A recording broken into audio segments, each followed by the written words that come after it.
In the African savannah,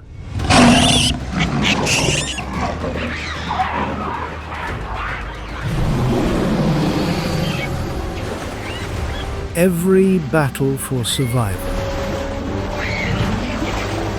The extraordinary primates must fight back or bow to the inevitable end. Yet certain survivors have absorbed the hard lessons of staying alive, raising one question.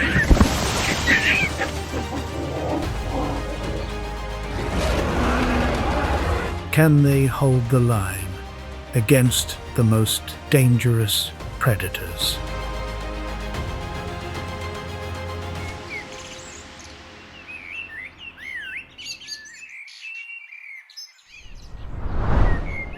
On the fringes of Taiv,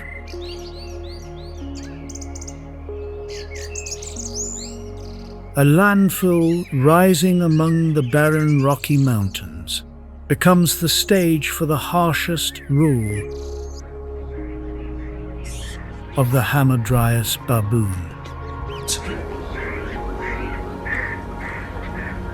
If you want a family, you must first take it. Khalid is a young male with no harem and no standing. Here, a harem is measured by seniority and mass. A fully grown male can weigh twice as much as Khalid.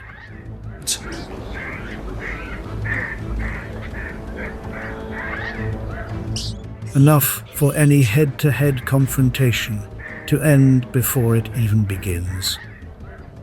Tonight, Khalid targets a different objective.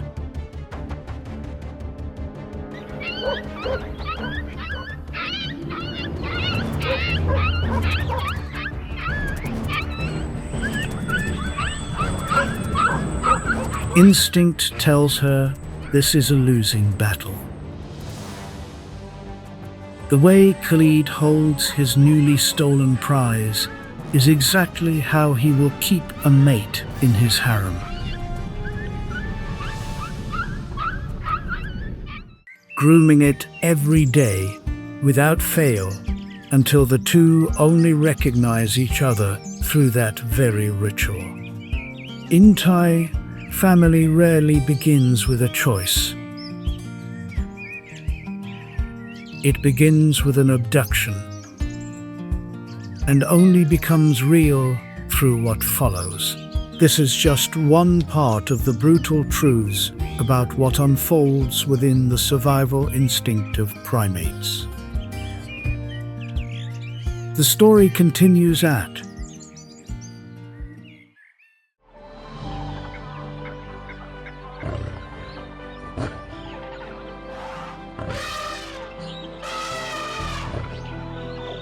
Kruger,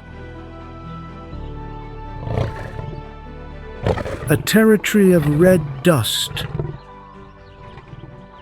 dried blood, and laws older than memory.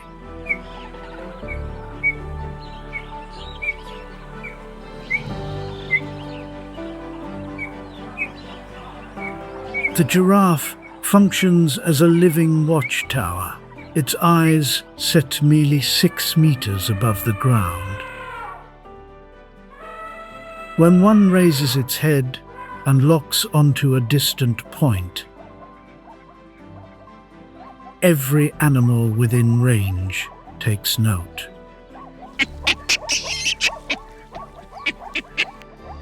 The moment a giraffe pauses foraging and swings its head toward one direction,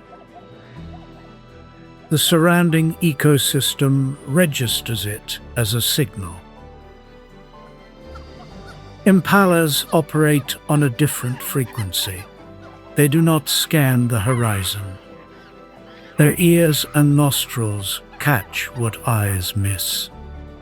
Impalas detect a wind shift in under 1 second. They can pick up large cat scent from 200 meters. A biological alarm system with near zero lag.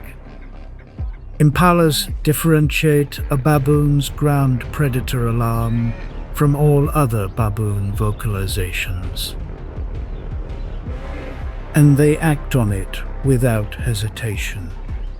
The logic is direct. Both species fall on the same kill list for lions and leopards. Shared exposure creates mutual trust. And in this territory, trust is a survival mechanism. The baboon troop gradually became the sharpest early warning network on the savannah. And in doing so, they built alliances without negotiation. Their surveillance strategy depends on spatial distribution. While most individuals focus on foraging, designated sentinels occupy elevated positions and scan continuously. The instant a mane shifts or a stalking silhouette registers,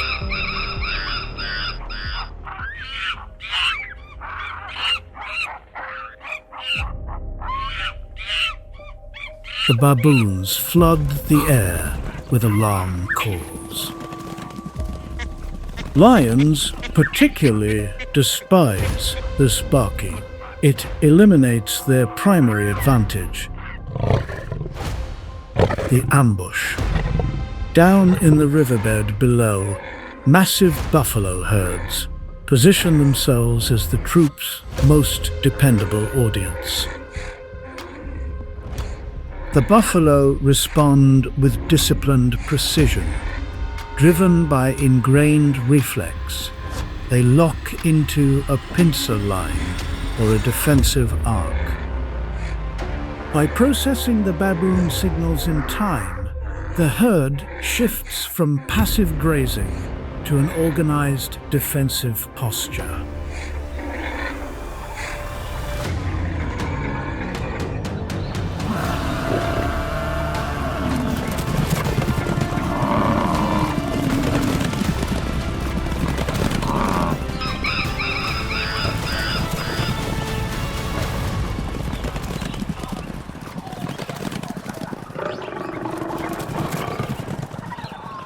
But every network has its blind spots. After dark, when the troop disperses to rest, and when no impalas are within earshot, the system goes dark.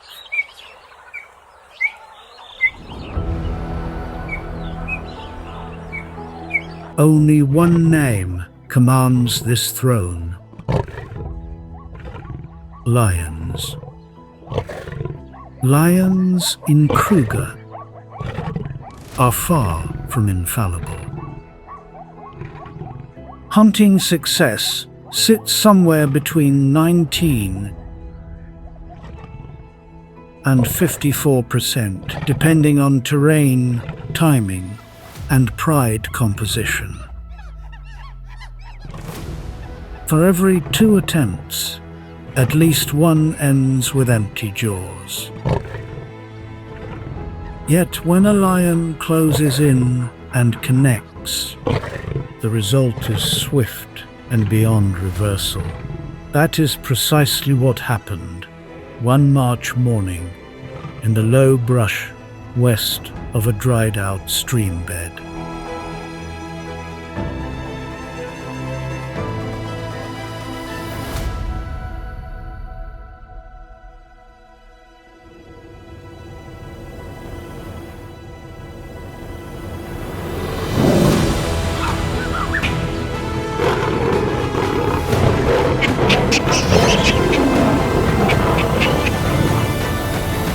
In this territory, a little too far,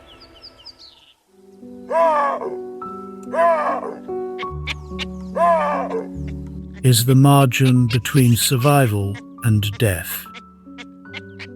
The troops' alarm spread in an instant, but the lioness had finished her work in under 3 seconds. Here, a fraction too slow and far too late. As synonyms, as the lioness returns with her catch, the rest of the pride jostles for whatever portion they can claim. The baboon troop did not scatter when it ended. They held their ground, watching, not frozen with shock, processing.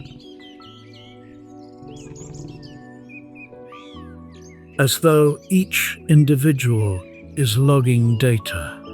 As though the troop is running a post-event debrief on what went wrong and why.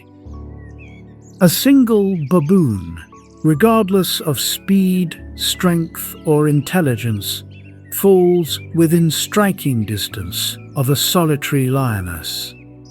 From that moment forward, the troop began to adapt.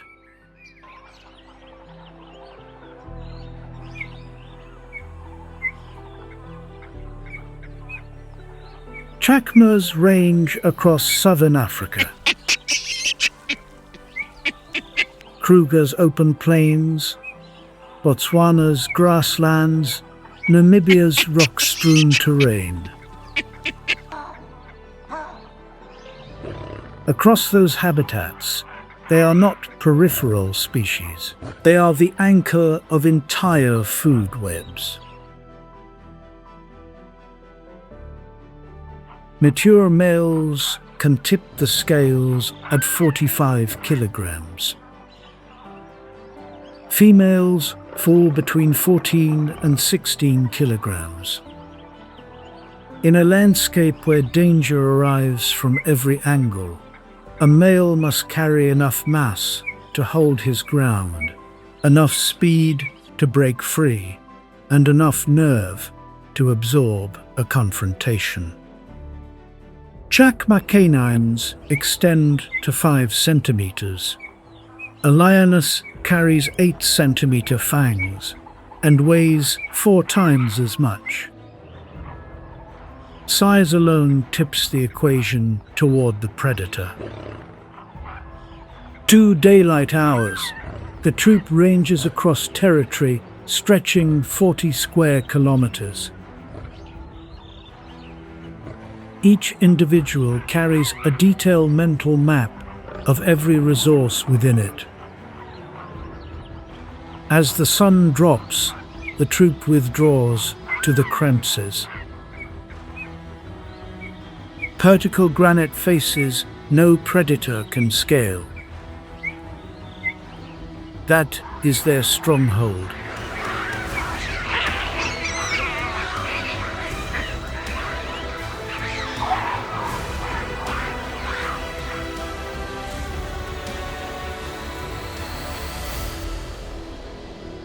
Chacmas move in groups of 20 to 80 individuals. Each member holds a defined position within that structure, and that position shapes every interaction, every day. The encounter with the lioness delivered one lesson in stark terms. Some individuals failed to relay the warning signal in time, and that failure had permanent consequences. But what does a troop carry forward after such a moment? First, locate the lion before it locates you. Second, never stand isolated from the group. Something in this landscape remains underused by the baboons, other species. Not companions in any conventional sense, strategic partners.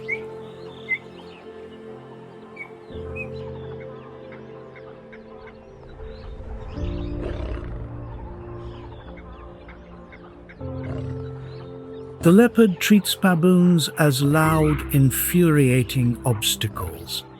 This hunter is equally calculating and patient.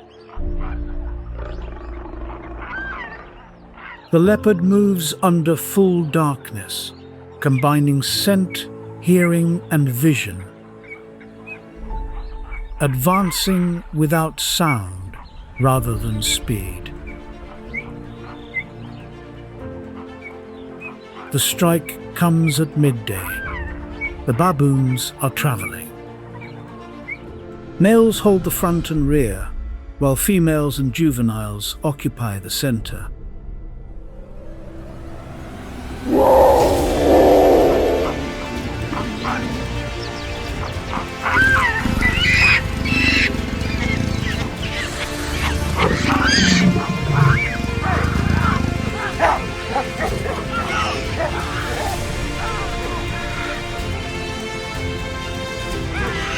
It lunges at a female near the center. A quick grab. But the troop refuses to release her.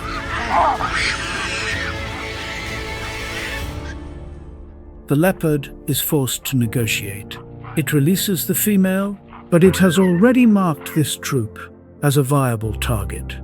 While the group remains agitated, the hunter pivots toward a younger, more vulnerable individual.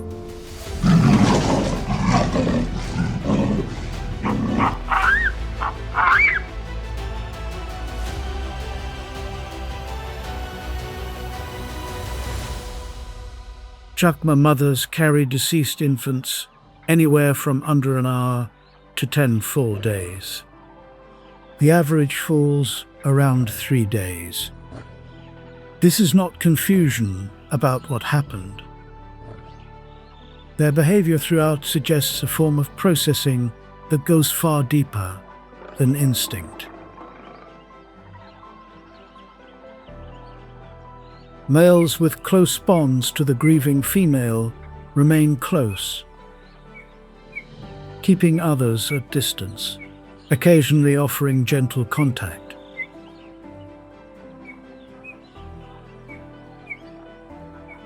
This is the hidden cost of group cohesion. Troop unity is a weapon, but it carries a weight that must be paid in full. The third threat enters with an entirely different logic.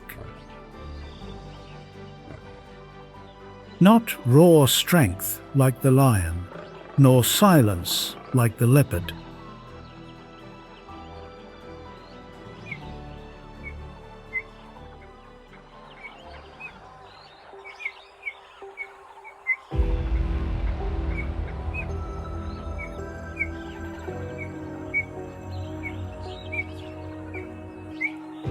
African wild dogs do not hunt in the simple sense. They coordinate. They communicate mid-pursuit in real time. Some estimates place their success rate at 80%, the highest recorded among large cooperative hunters. Wild dogs win not through individual ability. The group itself is the weapon, moving as a single, distributed organism.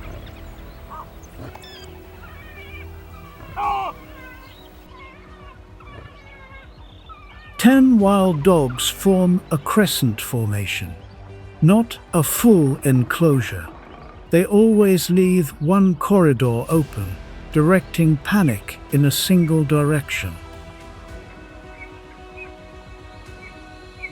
But the baboon troop does not run. The largest male in the group, not the alpha, but a seasoned veteran, turns to face the pack. The gap closes.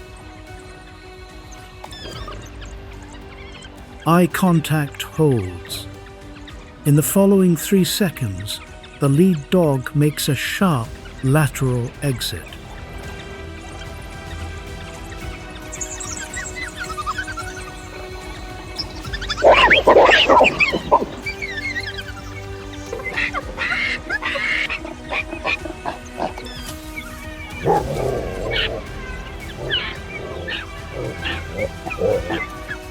When a baboon targets the pack's point animal rather than fleeing, it breaks the dog's entire coordinated logic.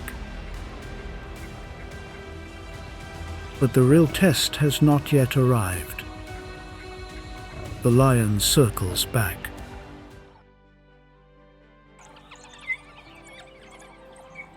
The giraffe to the north stopped grazing and fixed its gaze eastward 6 minutes ago. The baboon read that signal instantly. The lioness is scanning for a gap in the group, seeking a weaker target. Her focus remains locked. The buffalo herd responds without a beat of hesitation. They swing into a defensive wedge to shield the calves. With superior numbers, the buffalo hold all leverage. The lioness has no viable path forward. She redirects her attention toward the baboon troop. The lead male was ready for exactly this moment. The lion stops cold. The situation has reversed. She now faces a unified front, backed by the buffalo wall.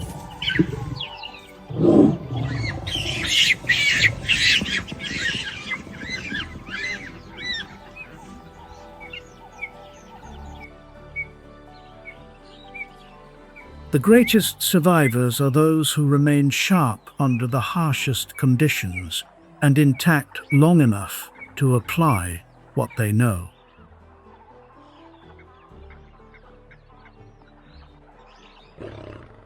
They have mastered collective defense. Yet the most relentless challenge, the one that never backs down, comes from within.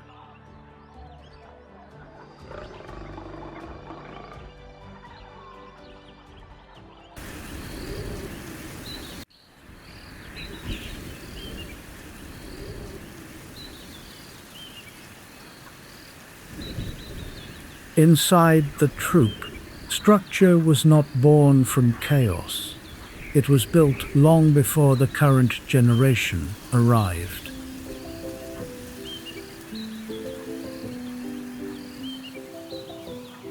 Among female Chacmas, this order runs on a system so precise it appears almost engineered. It is strictly matrilineal.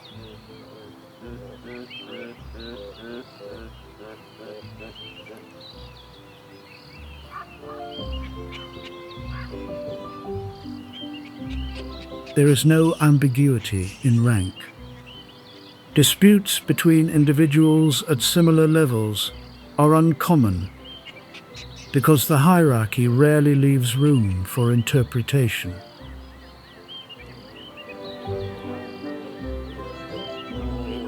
A daughter inherits the rank directly below her mother, not at the base of the group, and not through performance. Grooming, the act of maintaining each other's coats, functions as the currency of the system. It is not purely about hygiene.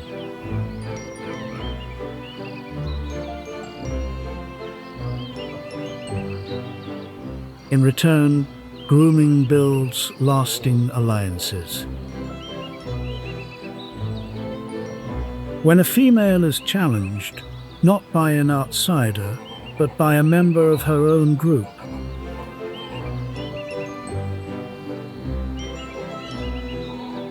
those alliances activate immediately.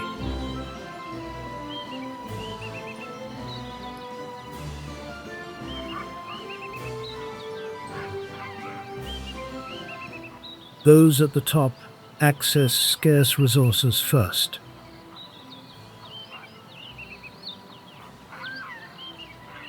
They drink before others at waterholes.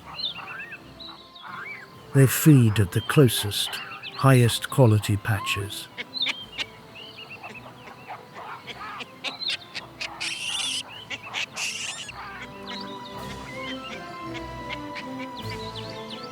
But this structure has a cost. Lower-ranking individuals carry constant background stress.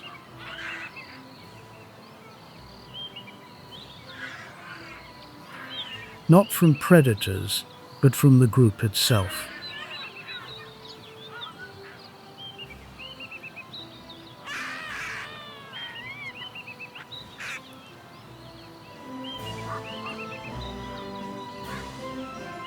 Their cortisol levels, the biological stress marker, sit measurably higher than those above. Even when no immediate threat is present.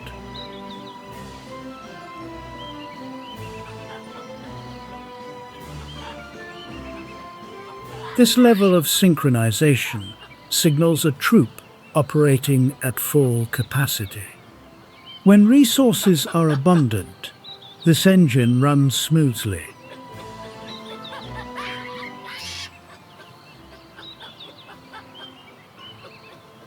Researchers document a recurring behavior in Chacma troops called infant handling. Once fully understood, it reframes everything.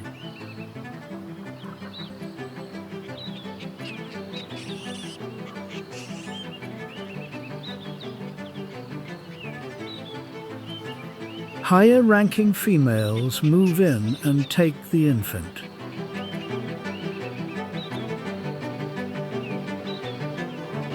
The lower-ranking mother has no mechanism to refuse without escalating conflict.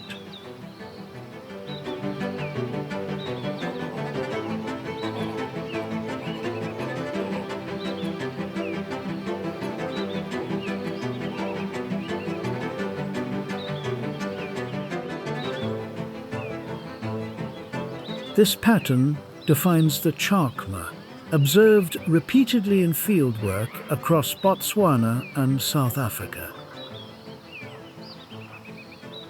It is not incidental, it is structural.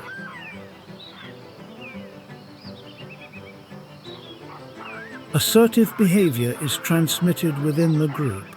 High-ranking juveniles displace lower-status peers from resources and space.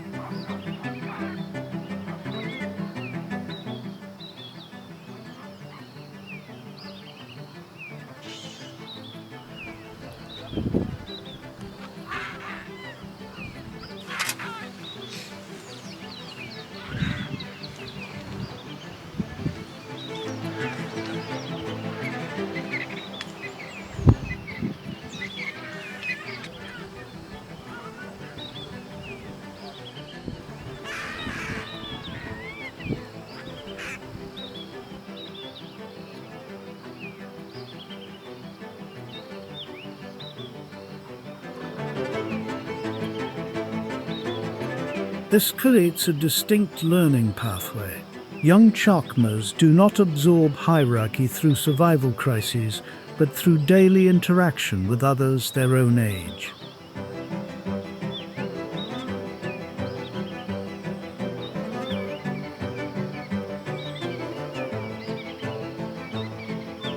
Lower status juveniles frequently navigate on their own. Sometimes the mother is occupied. Sometimes no one intervenes. This particular juvenile has drifted too far. It has entered the range of a young male leopard, who locks onto it immediately. The juvenile is not the leopard's ideal nutritional target. The young hunter simply wants to practice against something small. But the young leopard misjudged. The juvenile holds its ground and manages to delay the encounter long enough to create an exit. The alpha does not sustain order through ongoing physical confrontation.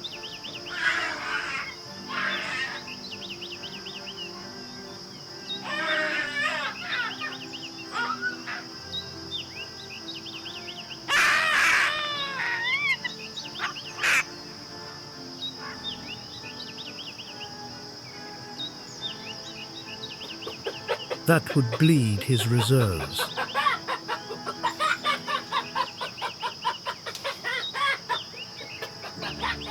He sustains it through presence alone.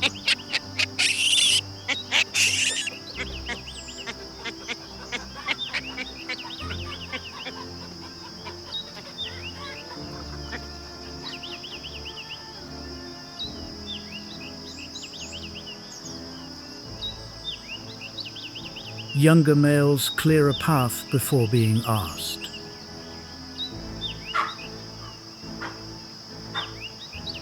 Females adjust their position before he arrives. The signals flow outward from him without effort.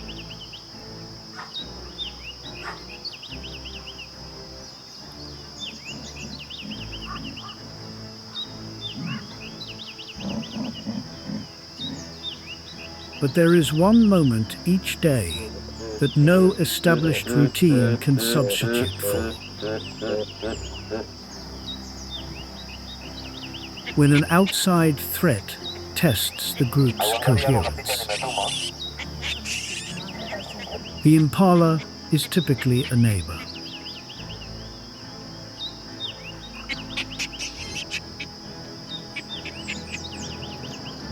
But that relationship is not fixed. A capable opportunist like the alpha has learned to extend its utility. A female impala has recently given birth. She is still recovering and entirely focused on the newborn. In the opening weeks of its life, the young impala remains still and unnoticed,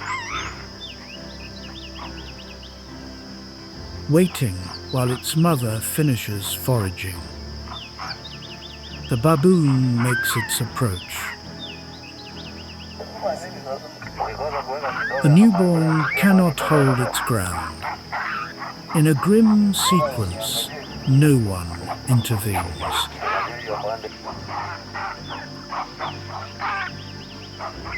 He eats without company.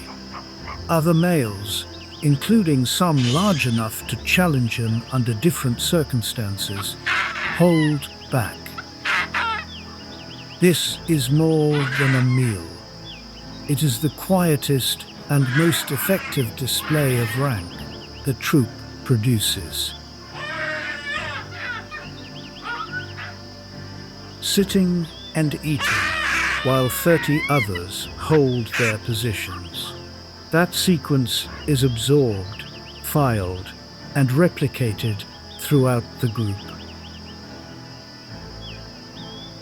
In a rank system that stays volatile, where challenges emerge regularly, alliances shift, and positions are never fully secured, observational learning is the fastest route to advancement.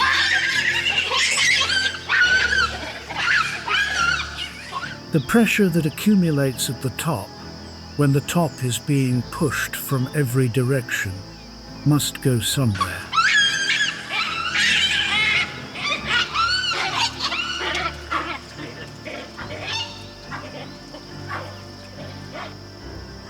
That pressure needs a channel.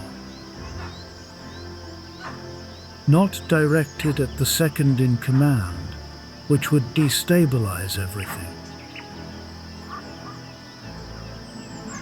but toward those lower in the order.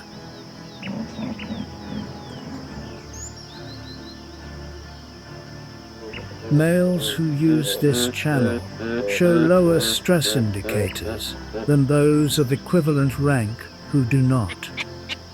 The outlet becomes part of the maintenance structure. The Chacma alpha is not simply the most physically dominant individual. He is the focal point where competing pressures converge.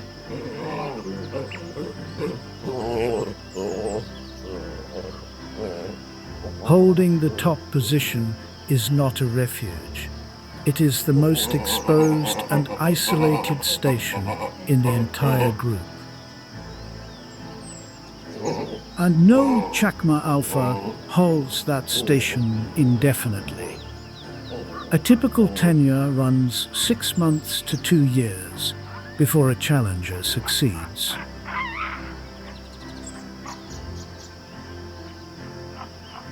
When the transition arrives, a direct fight is unavoidable.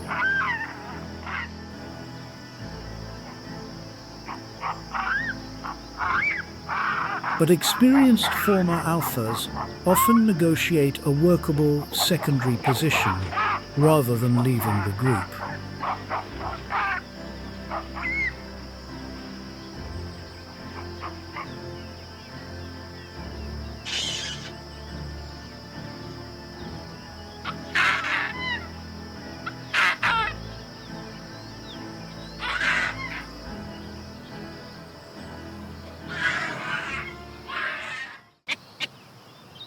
Not every male in the troop reaches the top, and not every male attempts it.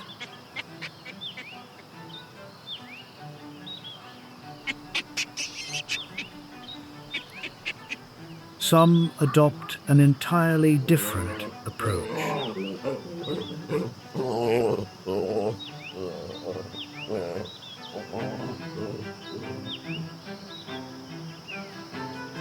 Subordinate males build targeted relationships with specific females.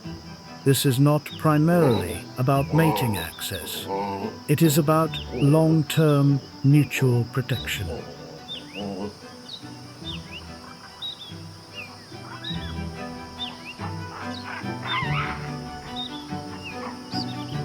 This arrangement proves remarkably durable, persisting across many seasons, even when the female is not reproductively active.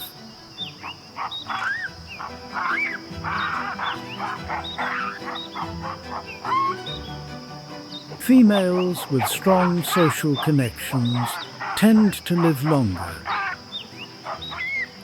carry lower physiological stress during difficult periods, and rear more surviving offspring. For males, data from extensive longitudinal studies in wild baboon populations confirm males with stronger social bonds show significantly higher survival rates. This marks the first evidence in non-human primates of a direct causal link between social bond strength and individual longevity. Yet, these subordinate males are not entirely without ambition. When conditions shift, when the alpha is occupied or temporarily weakened, opportunity opens. This does not unfold as a prolonged power struggle.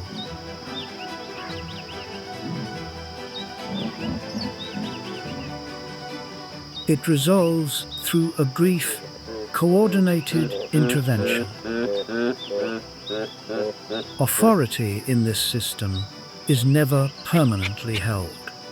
It is temporarily negotiated, constantly tested, and always conditional.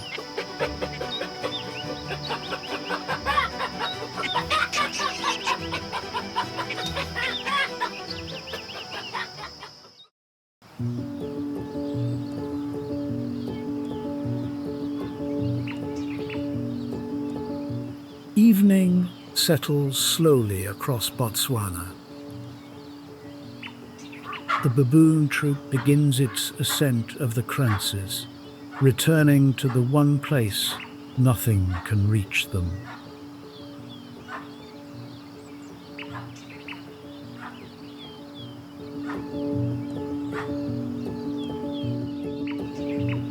Then females climb by rank, each finding her place without hesitation. Then the juveniles follow.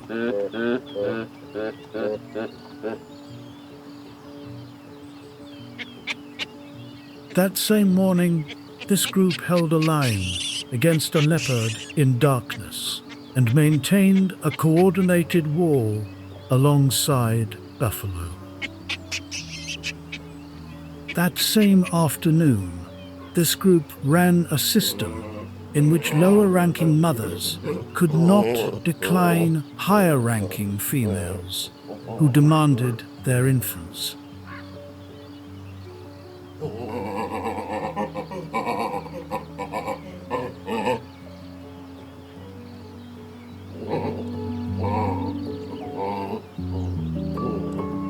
There is no contradiction here.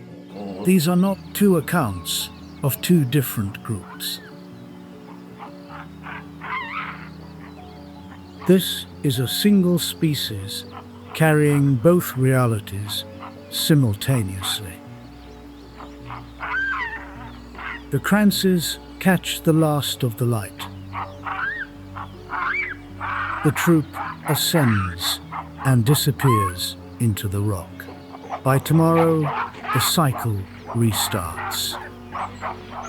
This territory does not belong to the strongest. It belongs to the sharpest observers and those with the discipline to act on what they observe.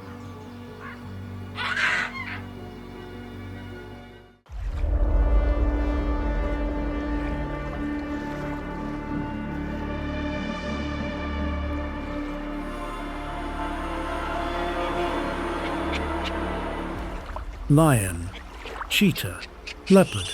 Against any of these hunters, the baboon can push back, mount a defense. The crocodile does not offer any of those options. When the trap is sprung, a pursuit typically fails, since the baboon moves through broken terrain with remarkable efficiency.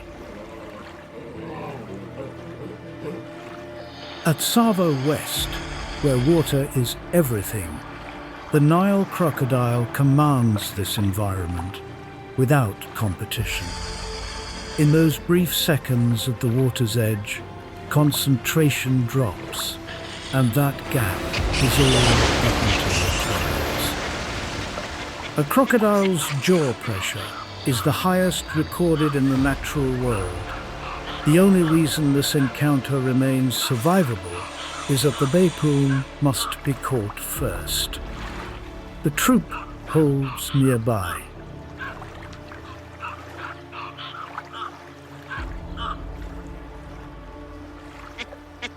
For as long as the injured individual draws breath, the group remains. It will be some time before the troop risks this bank again. But the dynamic between baboons and crocodiles is not entirely one directional.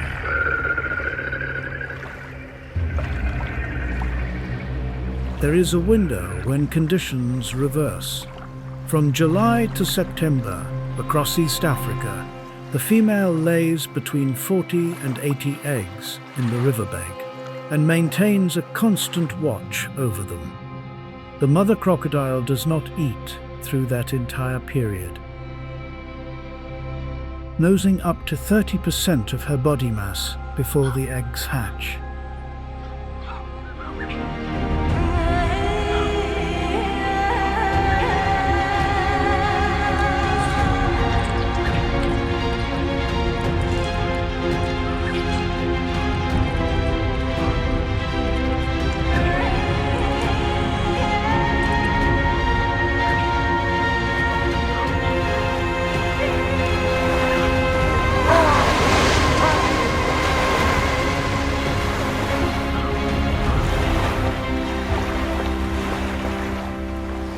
This is the one phase when she is no longer the undetectable master of this environment.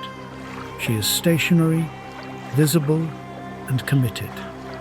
Baboons have learned to read this season. The success rate for these raids reaches as high as 75%. Even so, baboons cannot permanently avoid the waterline. During the dry months, the troop must cross. The crossing is the most dangerous moment in the entire day.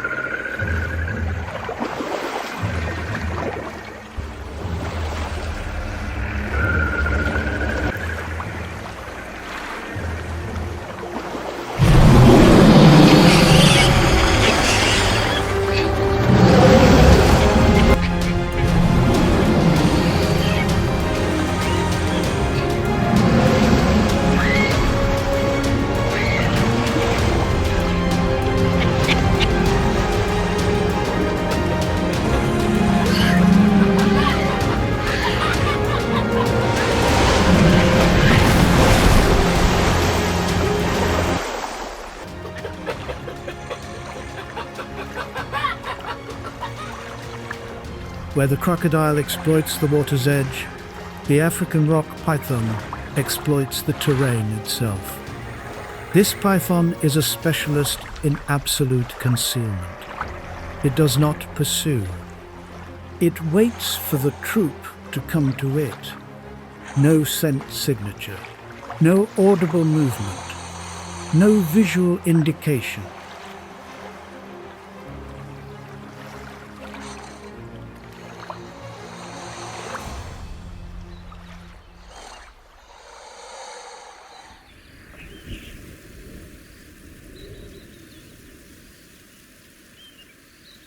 The baboon has no detection mechanism for a predator that generates none of these cues. The python reads vibrations and scent trails with precision, picking up the approach of an entire troop from a distance. The moment a juvenile or female moves within range, the python fires forward at a speed that bypasses reaction time. This hold contains no venom, but it compresses with steady, irreservable force and leaves no route to freedom. Studies document the python detecting pulse through its scales.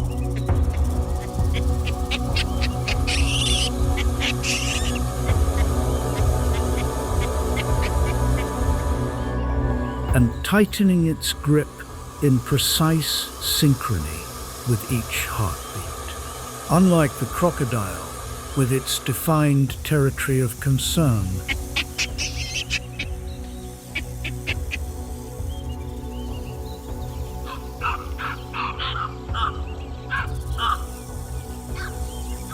the rock python operates without a fixed zone of danger.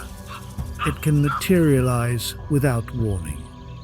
No behavioral signs precede the strike. Once the hold is established, no counter is available. This principle extends far beyond the African continent, reaching into every undisturbed wild system on Earth. In the Amazon, the boa constrictor integrates seamlessly with bark texture and decomposing leaf cover, disappearing from any scale. A howler monkey has come within range. It can detect every subtle vibration through its limbs, but it cannot detect nothing. The steady compression halts the howler monkey's biological processes with quiet efficiency. The primate's grip on the branch releases. Here, amid the green density of the canopy, the final moment arrives without drama. A single still frame.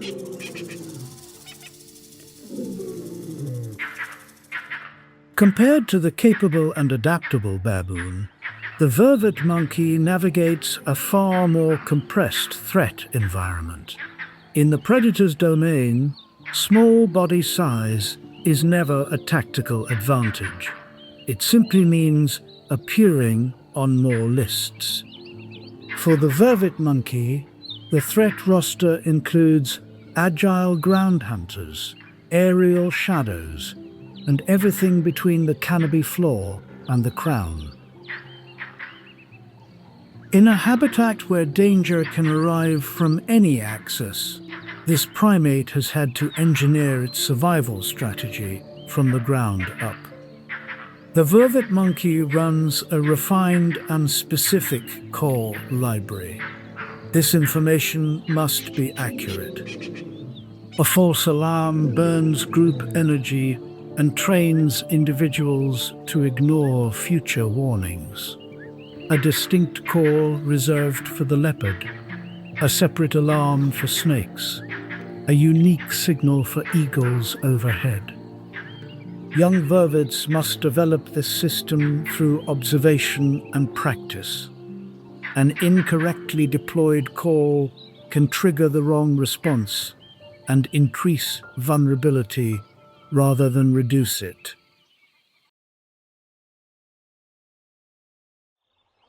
As reptiles retreat into shade, the savanna absorbs the return of a different kind of specialist. The leopard's olfactory system is powerful enough to isolate the specific scent of primates from a complex, layered environment. It functions as a biological scent tracker, following the faint chemical signatures left by a moving troop.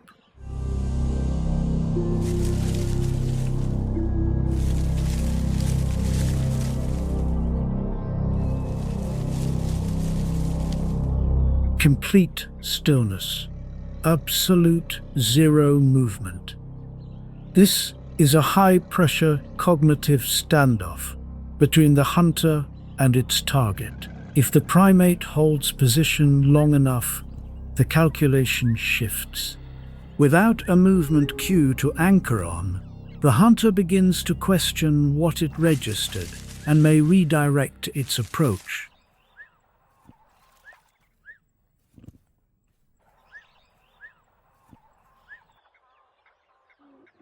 But there are circumstances where silence and height offer no meaningful sanctuary.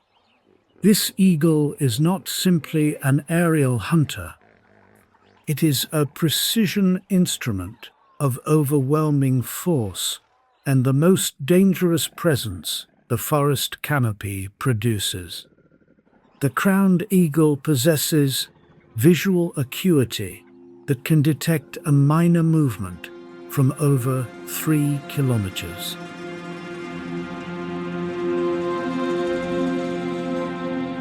Below that gaze, every vervet monkey registers as a tagged target. And as the shadow crosses the canopy floor, its full capability is engaged. For the selected individual, the outcome is often determined at first contact.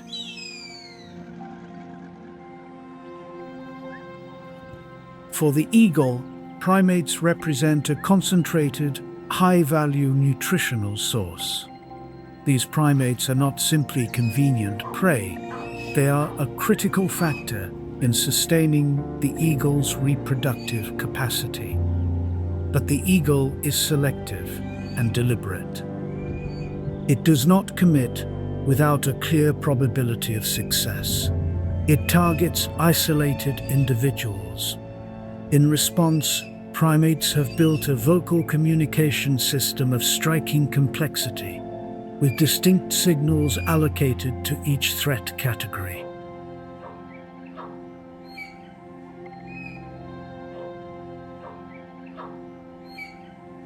Peru, Manu National Park.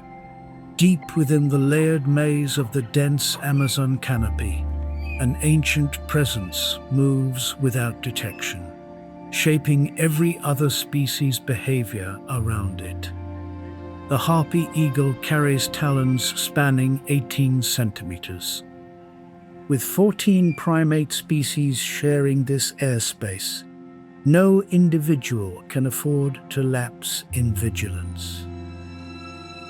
At 30 meters above the forest floor, monkeys, capuchins, marmosets, and tamarins remain in a state of permanent watchfulness. For the harpy, a target's fate is determined from the moment eye contact is made.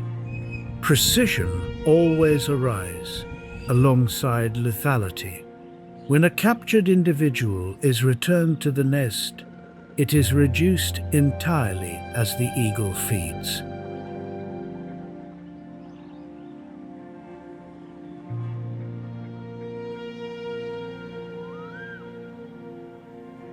Crossing the ocean from the Amazon's dense interior, we arrive at the cloud-covered peaks of Southeast Asia. The Philippine eagle, the largest eagle alive, and among raptors in flight, it is genuinely without equal. Its primary target, flying lemurs, the closest living relatives of primates still surviving in the wild. Though superficially similar to flying squirrels, these animals carry a far more developed gliding membrane. When fully spread, it covers the full span from neck to tail tip. For an eagle classified as critically endangered, flying lemurs at 1 kilogram represent an essential and reliable energy source. Here in the layered canopy of the Philippines, hunter and hunted, every thread in the chain, exist in a balance held in perfect tension.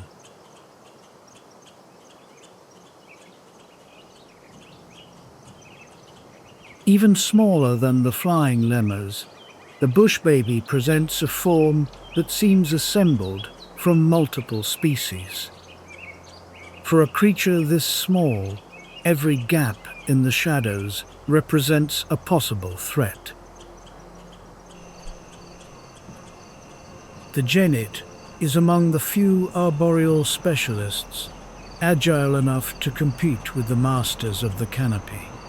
Its extended tail functions as a precision counterbalance, allowing it to navigate branching paths at full speed. But even for a hunter with this level of skill, the savanna guarantees nothing. By releasing energy from specialized tendons, it executes a leap that leaves physics struggling to explain it. In this woodland, the smallest participants often carry the most unexpected capabilities. But within the deep shadows of the closed canopy forest, there is another hunter that does not depend on raw physical performance.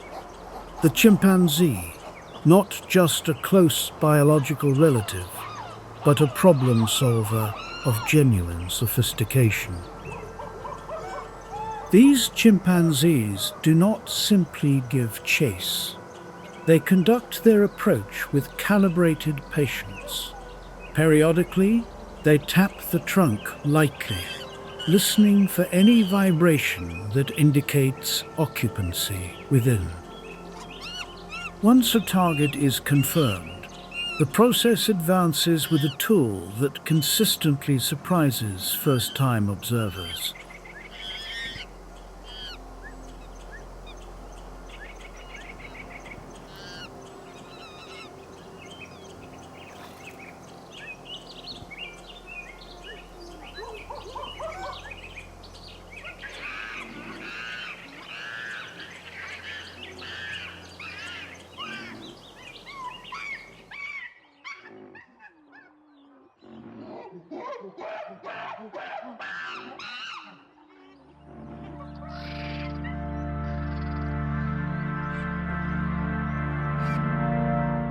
As twilight settles over Kruger's grasslands, the sky shifts to deep copper and ember tones. The grass holds its breath.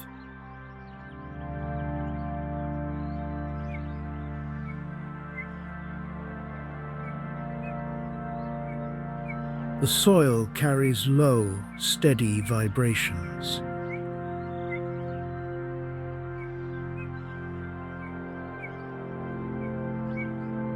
A building tension that precedes what is about to arrive.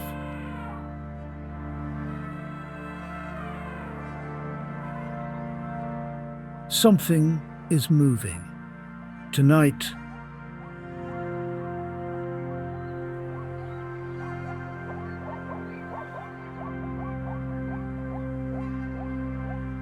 the burden falls to the lionesses.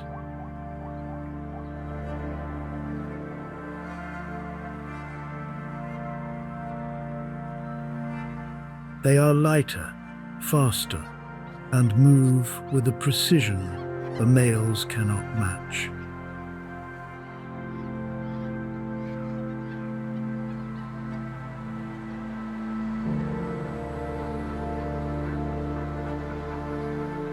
But as fall night arrives, the established order reasserts itself.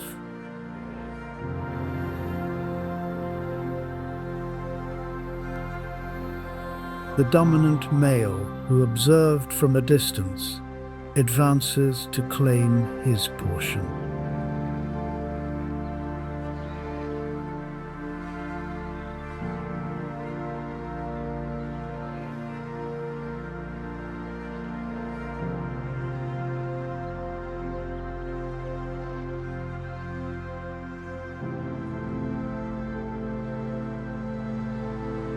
The gathering has barely started, yet it has already pulled in uninvited guests.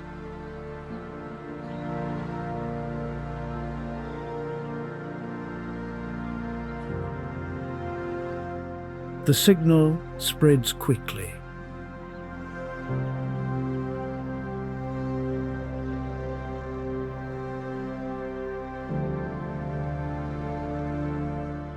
These arrivals are not passive spectators.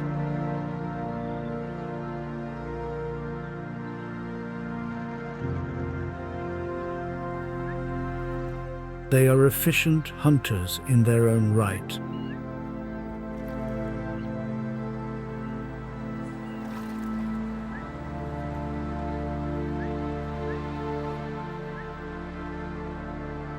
And committed competitors.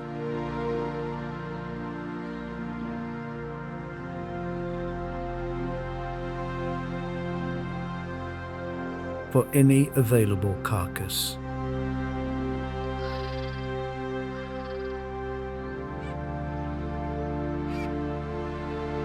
This is a routine encounter in Kruger, a dynamic that has been running for centuries.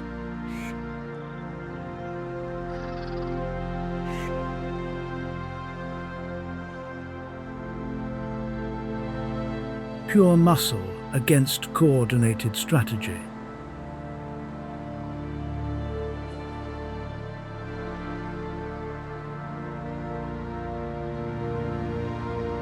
This is no longer a hunt. It has become a contest of ownership.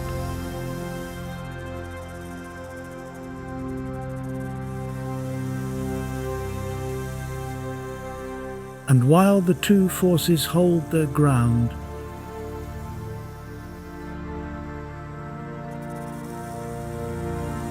from above, the sharpest vision on the savannah enters the picture.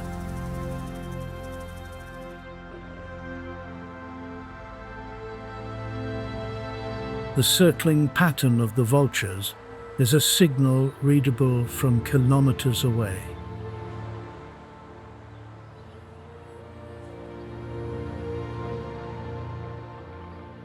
"100 vultures can reduce a 45-kilogram antelope."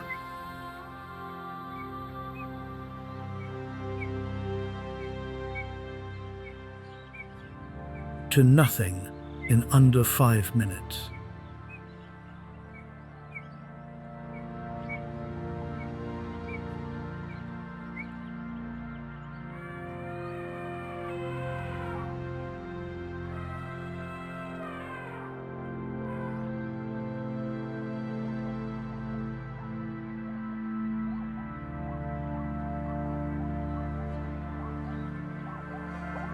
They are the savanna's most efficient processing system.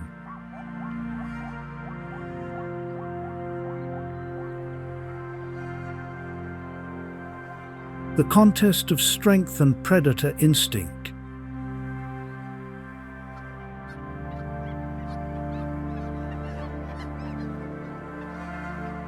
resolves as full dark takes hold.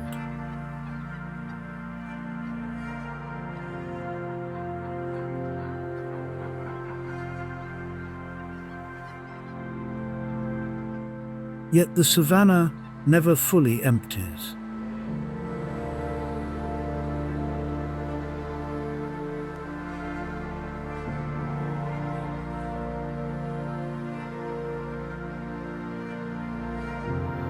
We move away from the savanna's physical giants.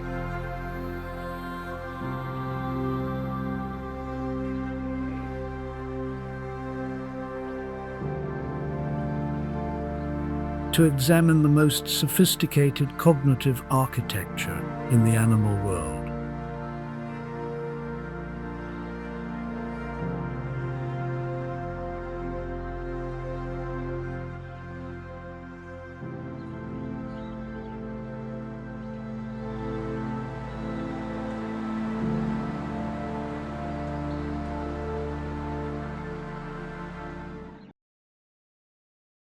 In the island chain of Indonesia, another lineage operates in the highest reaches of the canopy.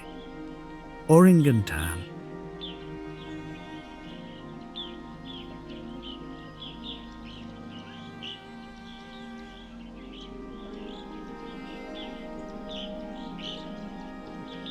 Neither solitary nor social in the conventional sense.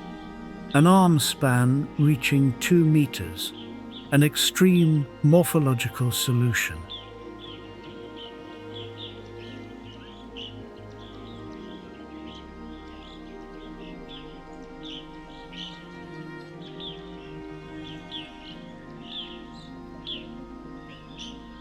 When standing, their fingertips nearly contact the ground.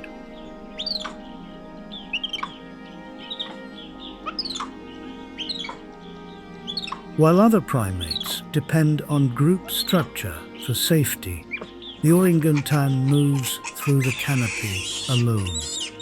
For them, solitude is the strategy.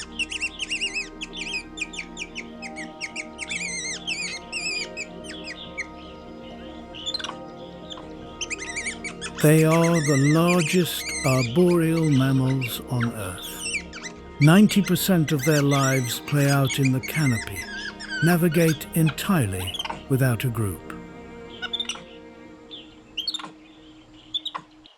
Deep within the ancient forest systems of Central Africa, an enormous presence commands the space without announcement. The gorilla, consider the silverback leader, a mass of solid muscle approaching 200 kilograms. Arms that can exert force beyond any athletic comparison. But in the reality of survival, muscle is a secondary asset. His most significant capability exists behind the eyes. He never enters unfamiliar water without evaluation. When confronted with an unknown swamp, he stops. He finds the longest available branch. He tests depth before committing a single step. This is not reflex behavior. This is abstract reasoning applied to a physical problem. An engineering assessment conducted in real time, in the wild. But Coco overturned every assumption. She did not simply learn language. She demonstrated that the inner experience of this species runs deeper than the scientific community had allowed. She understood grief. The emotional processing in this species is more intricate than any prior model accounted for. In the natural world, strength can win a confrontation.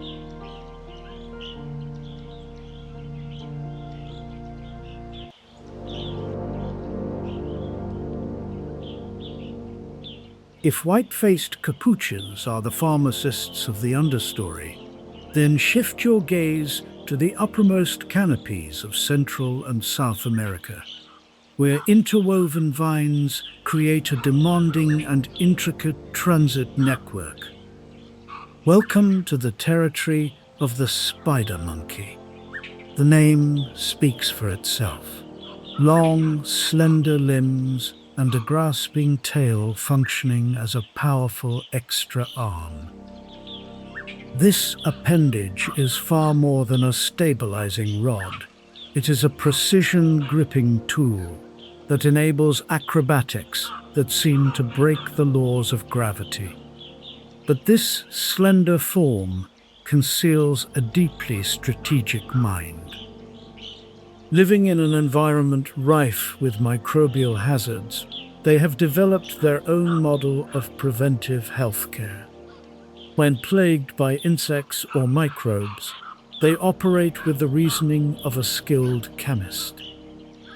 They select plants with targeted chemical characteristics, grinding and applying them to their coat.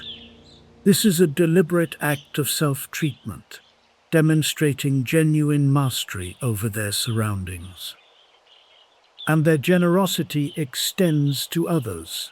The treatment is distributed freely among family members, a pragmatic method of reinforcing family relationships through shared medicine. The cognitive abilities of the spider monkey reach well beyond these remedies. Equipped with substantial brain mass, they function as the jungle's expert navigators. Within a sprawling emerald maze, where resources are scattered and scarce, they construct remarkably precise internal maps.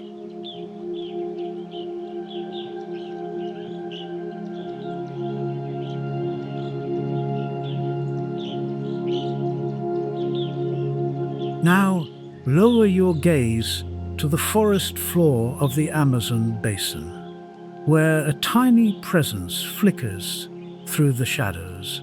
Welcome to the world of the squirrel monkey. At first impression, they appear as modest animals, with pale facial features and a distinctive dark mouth, projecting little urgency. Yet that appealing exterior conceals a computational powerhouse. Packed inside that small cranium is one of the most formidable processes in the primate world. They carry a brain-to-body mass ratio of 1 to 17, the highest proportion recorded across the entire primate order. Why would a creature so compact require a brain of such capacity? The answer is velocity. In this congested environment, prey never pauses to be captured. This neural architecture allows them to handle visual and motor data at exceptional speeds, transforming them into insect hunters of near-perfect accuracy, even at high velocity. The squirrel monkey's neurons fire at a reflex rate that surpasses every other primate ever measured, enabling decisions within a matter of milliseconds.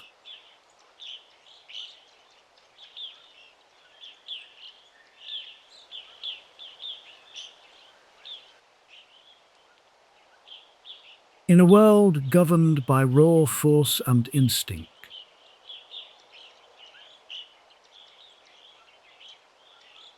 intelligence is not a bonus.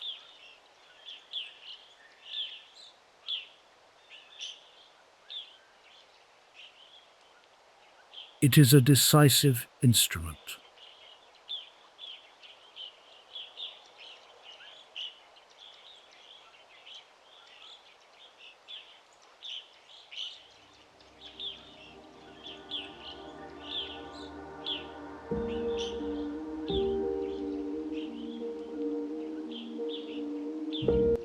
At the front of any list of nature's cognitive leaders, chimpanzees.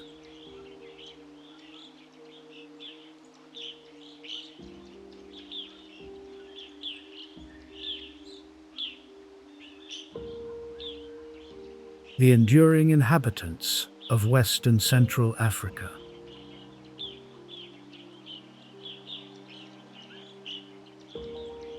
Within the dense tropical canopies,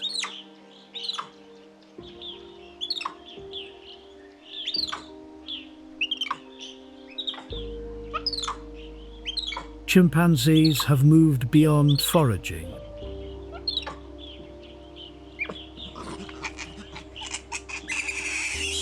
to become active engineers of their environment.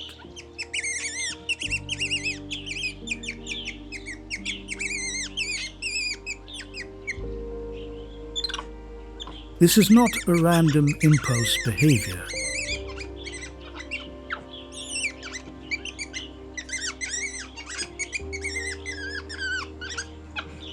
This is cultural transmission. The deliberate passing of acquired techniques from one generation to the next.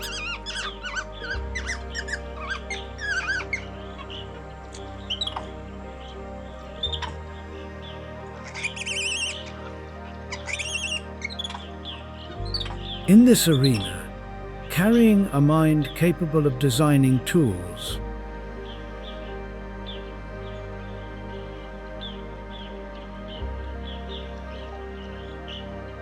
frequently determines which side of any encounter you end up on.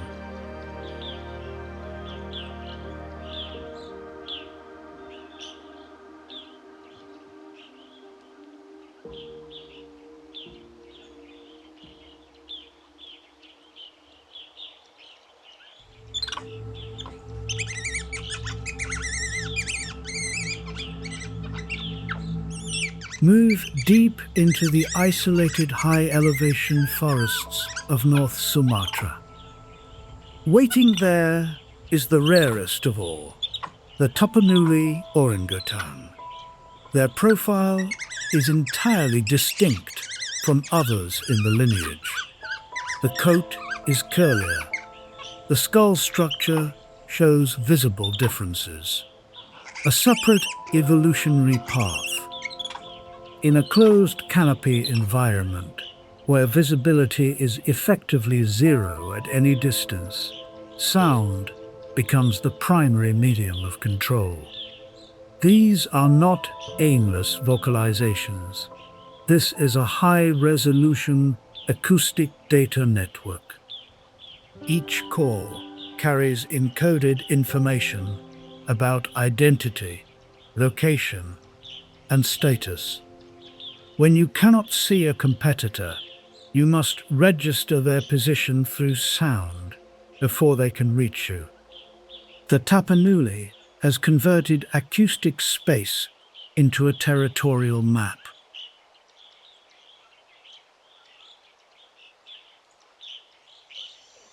Where orangutans are solitary shadows in the canopy, macaques are the most densely social primates in the world.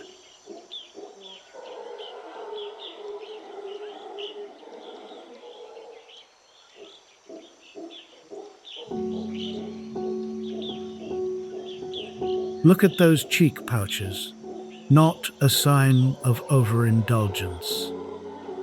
Those are storage structures. a functional evolutionary solution for life in contested terrain.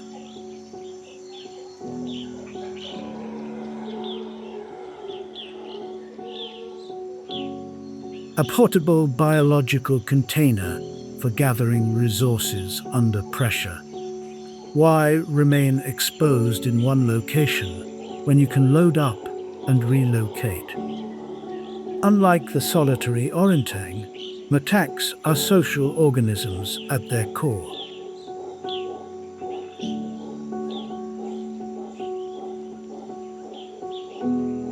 But this social structure carries its own internal tension. Females are the structural foundation, holding their lineage position for a lifetime. Rank is maintained through consistent behavior, not periodic challenge.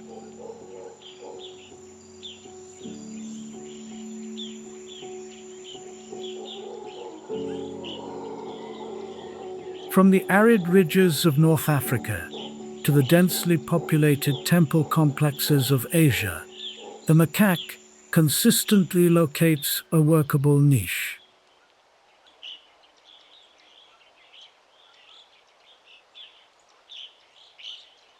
If our chimpanzee relatives have committed to tools as their signature advantage, we should examine another branch of the family tree.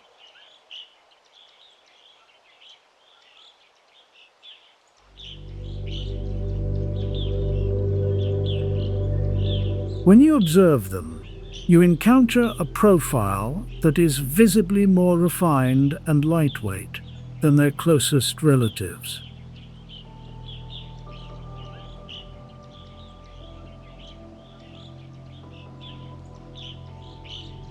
But do not allow that calm demeanor to suggest a simpler interior. Their minds function as sophisticated centers for reading emotional information. While much of the natural world remains locked in direct physical conflict, the bonobo prefers to manage tension through social engagement. They do not simply respond to visible cues. They process the abstract meaning behind them.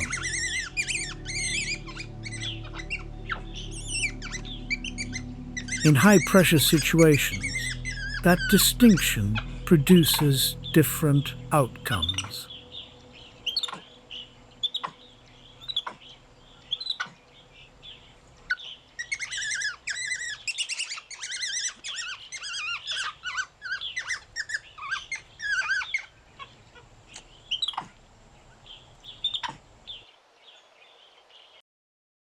Still in Southeast Asia, but shift your focus to this smaller profile, the pig-tailed macaque.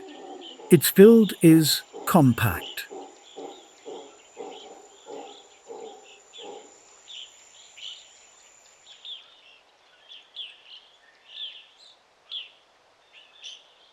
An olive gold coat that absorbs into the shadows of the tropical forest floor. But appearances do not determine what this animal is capable of. Their capacity for categorization represents a genuine cognitive benchmark.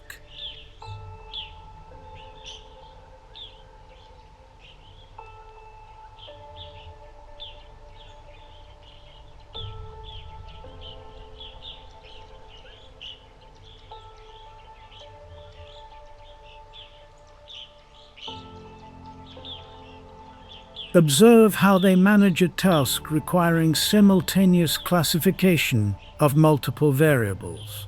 Their rate of processing visual data and arriving at a decision exceeds the benchmarks of many species assumed to be cognitively superior.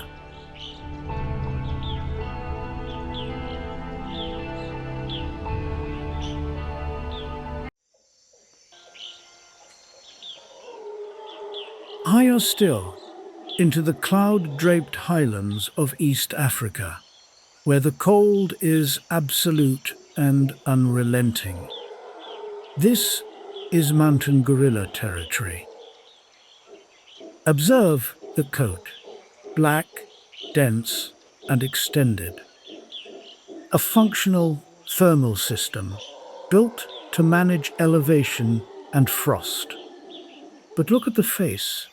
Distinct patterns of wrinkles across the nose. A natural biometric record that distinguishes every individual. In this demanding environment, physical strength is only part of the equation. The other half is relational structure. They operate as a network. Conflict arises daily, but their mechanism for resolving it represents the most advanced social negotiation in the non-human world. Together, they raise the next generation, converting scarcity into collective capacity. This social architecture is what gives the gorilla its edge. In nature's broader framework, the solitary individual eventually hits a ceiling. Those who build functioning networks are the ones who outlast everything.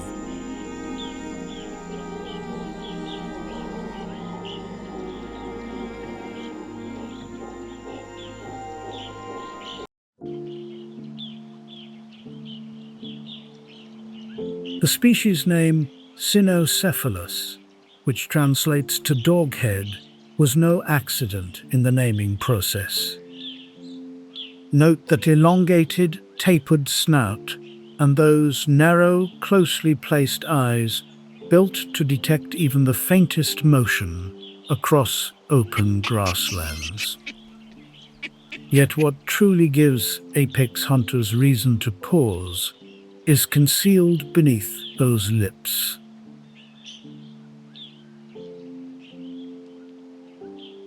A powerful set of jaws, armed with extraordinarily long, razor-sharp canines that in full-grown males surpass even those of a lion. A flawless biological instrument for both defense and enforcing a rigid social hierarchy. Unlike their orangutan relatives, who seldom venture from the treetops, baboons are true ground-level rulers. They travel steadily on four limbs in a semi-terrestrial manner. And here is one of nature's clever touches: the rear pads, known as ischial callosities. These dense, bare skin pads with striking pigmentation serve a far greater purpose than decoration. They function like a built-in cushion, letting the baboon perch without discomfort on jagged rocks or rigid limbs for extended periods. A highly practical adaptation in a world that punishes any moment of weakness.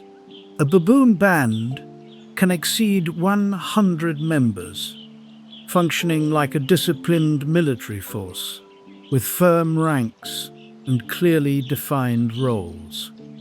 Within this group, family politics rival the complexity of human civilization.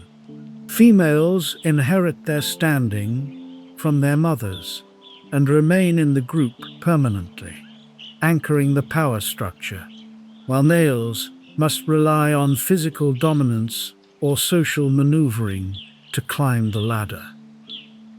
They demonstrate sharp aptitude for counting and reasoning. Baboons do far more than call out distinct warnings for threats such as lions or leopards. They can execute rudimentary arithmetic and evaluate the social rank of those around them. But the highest cognitive benchmark in this lineage belongs to the Sumatran orangutan.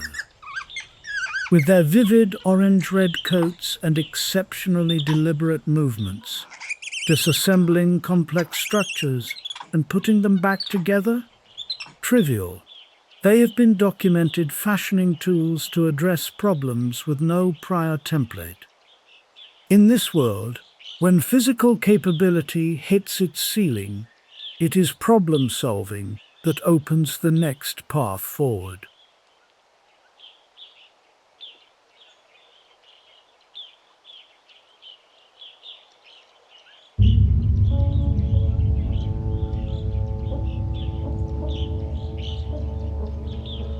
Crossing the strait into the difficult terrain of Borneo. Here we encounter a heavier-built variant. Their frames are dense and low-slung, moving like slow-motion architecture through the canopy of Malaysia and Indonesia.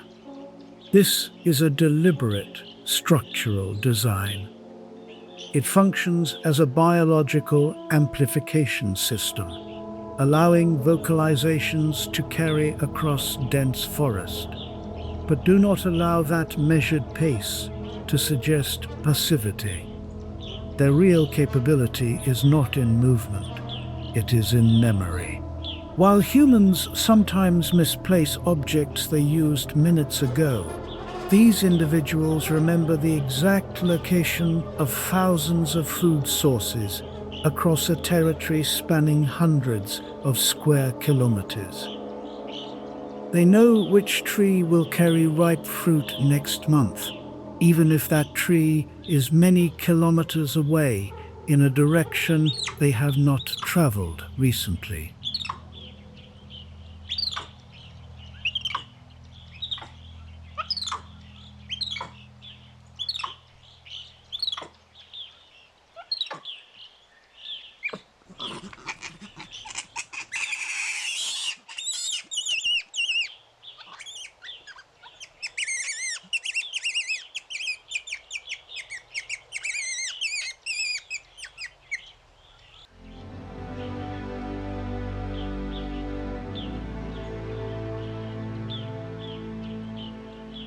Welcome to Madagascar, the island scientists refer to as the eighth continent.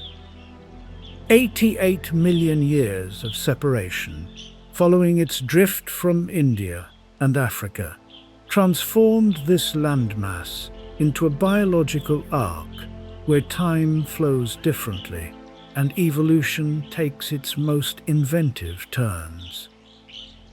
This is not simply an island, it is a long, isolated creation laboratory. Examine Tinggi Demara, a limestone maze of blade-like formations, shaped by relentless erosion over countless millennia. This is a forest of stone, where a single misstep carries severe consequences. Yet it functions as an agility course for primates such as the sifaka, as they navigate it with astonishing ease. A vivid demonstration of adaptation's ingenuity. When the terrain grows unforgiving, the creatures living in it grow sharper in kind. In the plant world, towering and unusual giants hold the keys to life itself. The baobab, a tree that local traditions say was planted upside down by spirits, anchors the ecosystem.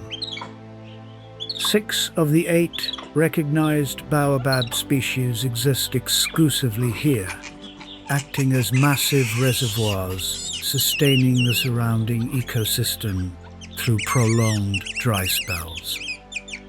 Beside them stands the ravanala, or traveler's tree, with its sweeping fan of large leaves that collect rainwater and offer relief to creatures navigating the deep interior.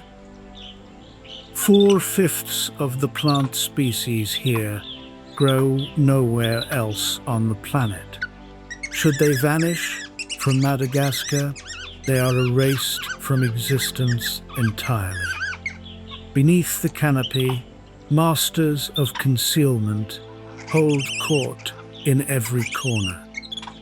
Madagascar harbors more than half of all chameleon species worldwide.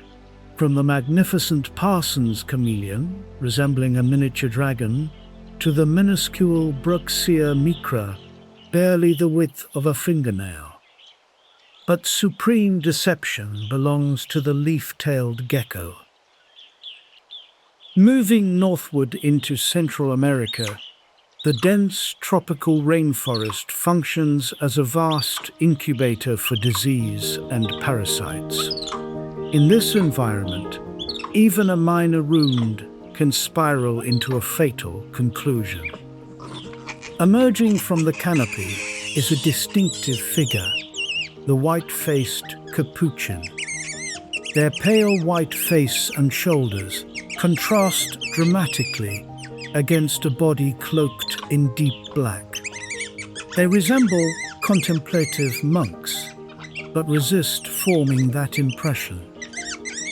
They are the genuine masters of pharmacology in the natural world. They are not merely searching for calories, they are hunting for curative compounds.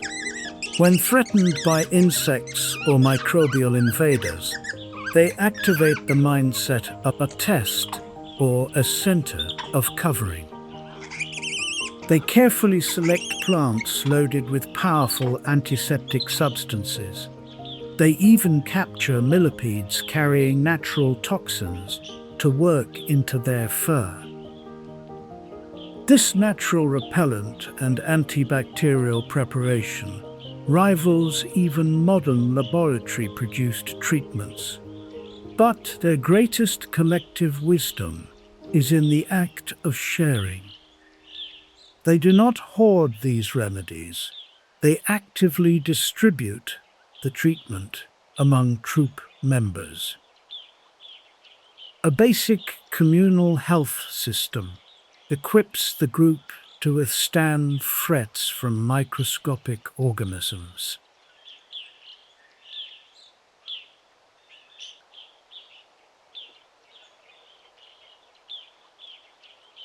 Travel north to Japan, where winter temperatures can break any assumption about where primates can survive and what adaptations become necessary.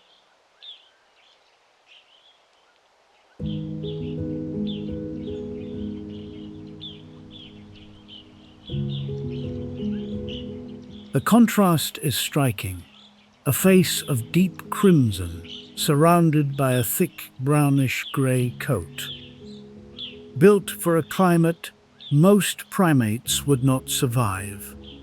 Here, a rudimentary cultural practice emerged. One individual discovered that sitting in a natural hot spring reduced the physiological cost of surviving the cold.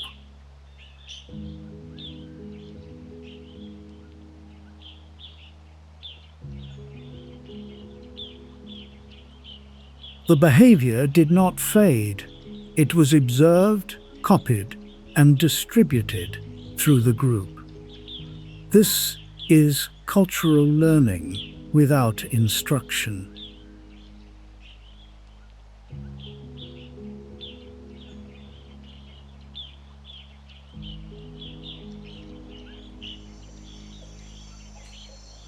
In the macaque world, knowledge is a resource, and sharing it is the mechanism that sustains the group's advantage across generations.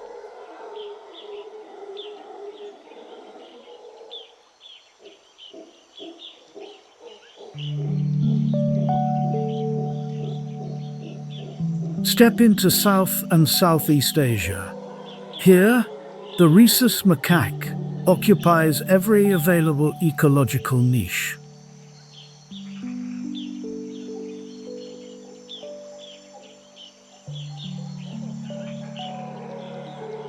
They carry a cognitive capability that almost nothing else on Earth possesses, self-recognition.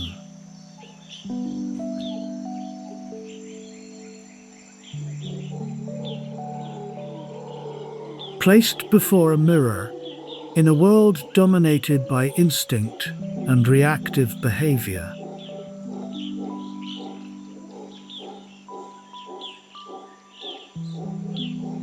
knowing your own identity provides a category of decision-making advantage that is otherwise unavailable.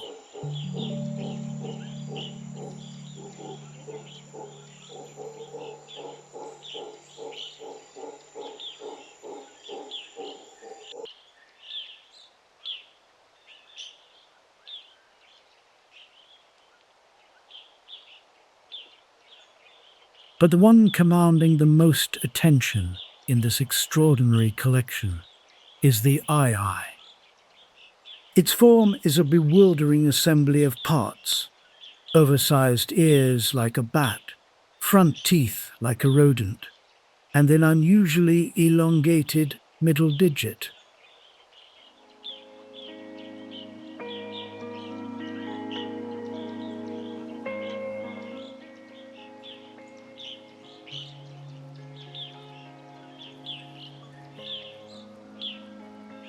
This is no evolutionary mishap. It is a piece of precision engineering. The eye commands a ground-based echolocation system unmatched by any other primate.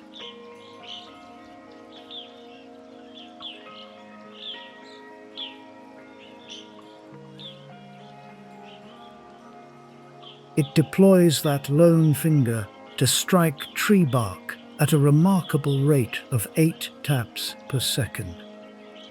This is not idle percussion, it is active listening.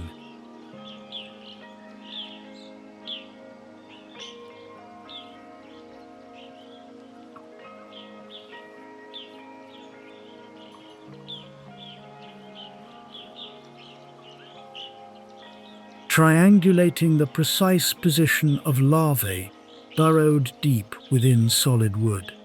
Once the target is confirmed, those rodent-like incisors handle what follows.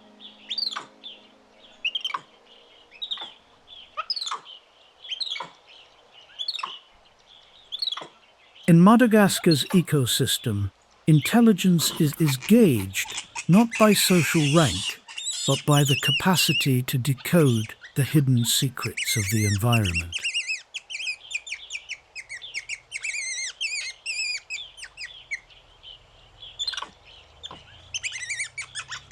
A unique evolutionary direction where the most outwardly peculiar animals prove to be the greatest achievers in the survival equation.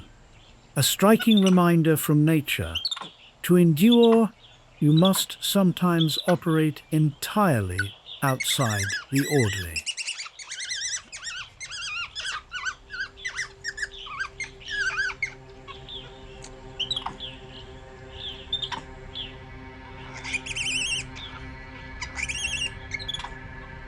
Press on southward through Madagascar, where arid forests and scrubland grip the parched ground. Here, as warmth settles over the dry air, intelligence extends beyond securing food. It becomes the mechanism for sustaining a stable social structure without escalating to extreme physical force. Meet the true emblem of this island, the ring-tailed lemur.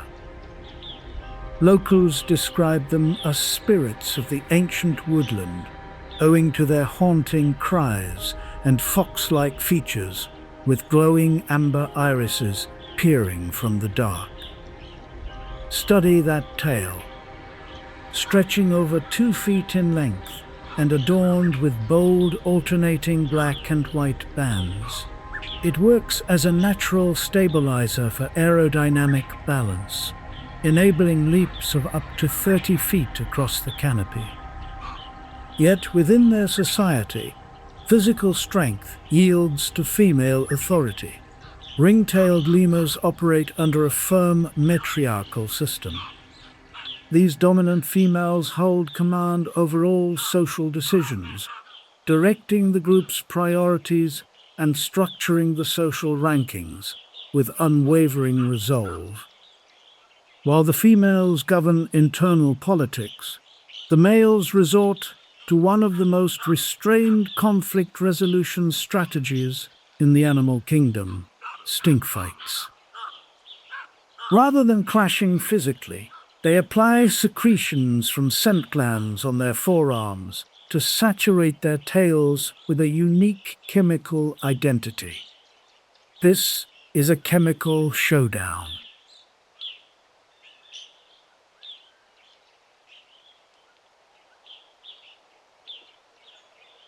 Deep within the closed canopy of Southeast Asia, where shade persists even at noon, this is the siamang's domain. But look at the throat, a massive gula sac. When inflated, it resembles an alien biological structure attached to the chest.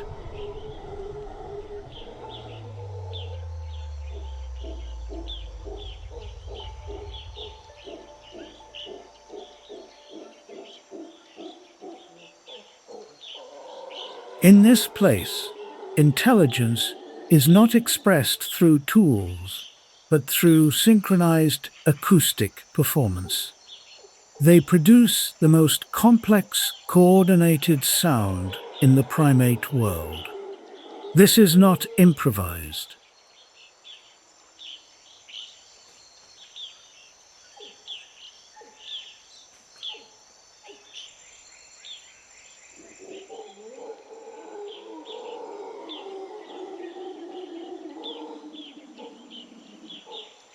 It is a territorial declaration, encoded in rhythm.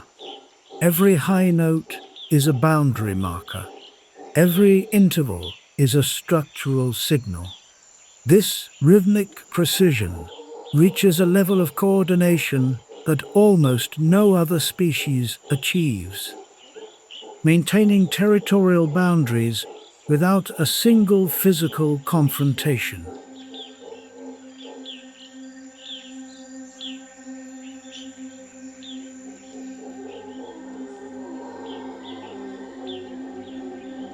The mangrove system of Borneo, where tidal force and anaerobic mud set the terms for every species living here.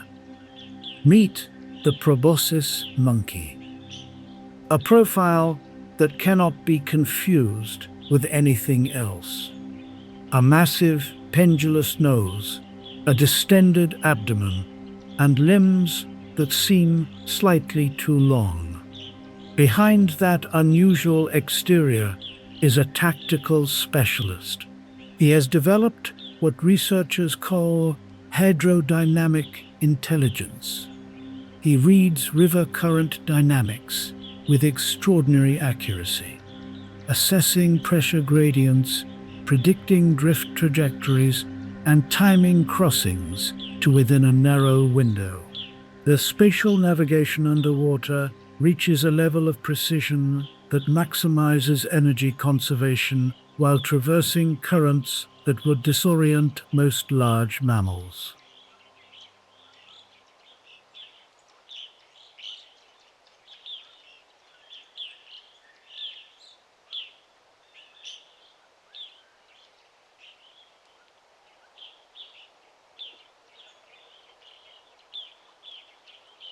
The next sequence takes us to the open expanse of the African continent, where the sun strips every shadow from the landscape and hides nothing.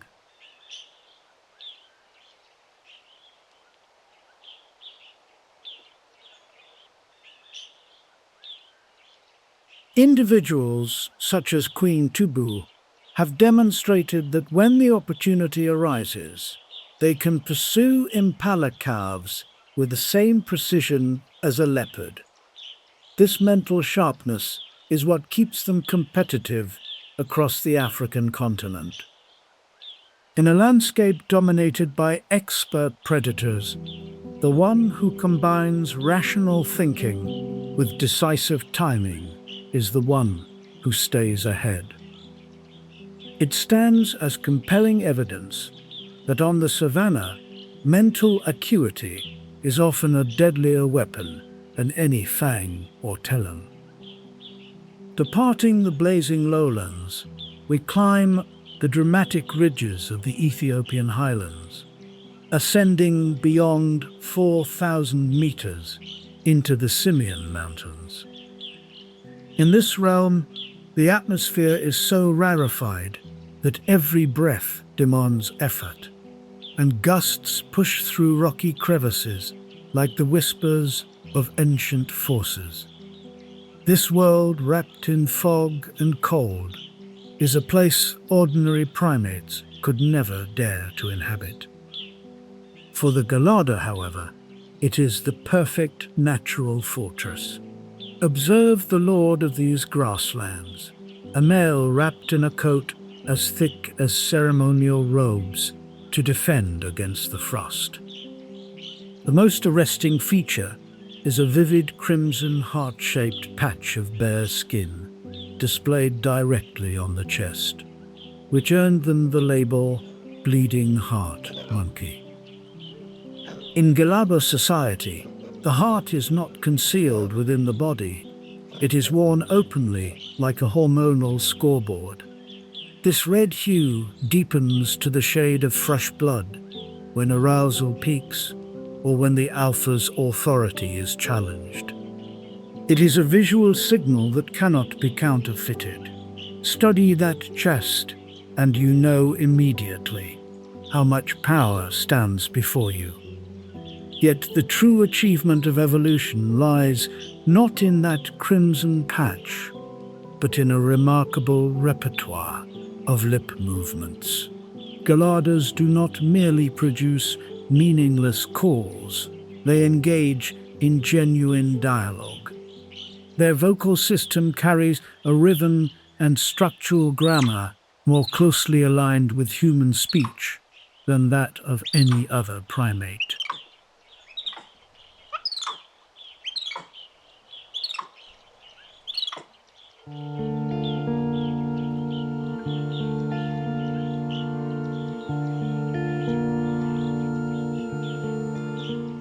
But if the ring-tailed lemur has perfected politics through olfaction, another member of the family has transformed survival into performance itself.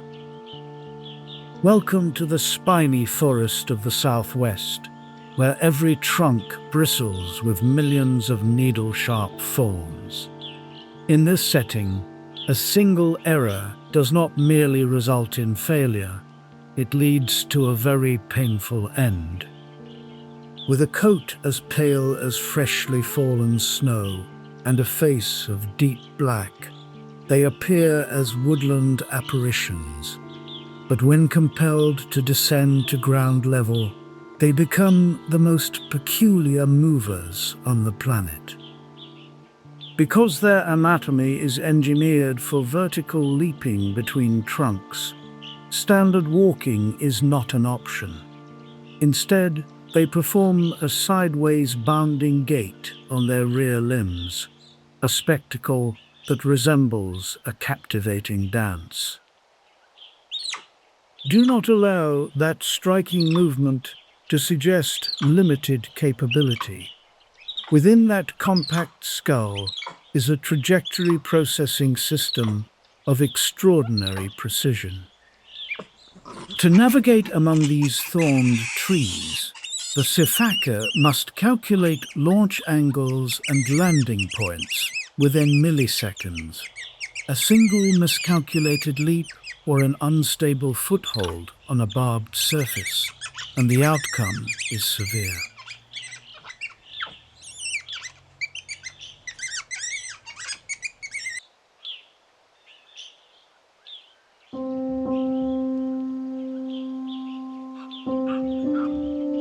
We have traveled together through unfiltered portrayals of raw survival, and the rigid power structures of the Chacma baboon. Which creature from this episode altered your perspective on the natural world? Was it their calculated confrontations with predators, or the hidden psychological weight carried by every member within the group? Leave your thoughts in the comments section below. Your engagement is the greatest recognition these remarkable animals can receive. Remember to like and subscribe to accompany us on future expeditions, where we continue uncovering the deepest survival strategies in the wild. If you are craving more raw stories from nature, continue your journey with Win or Die, full episode, Deadliest Battles for Survival, or Lion Attack, the Mapogo Battle for Survival.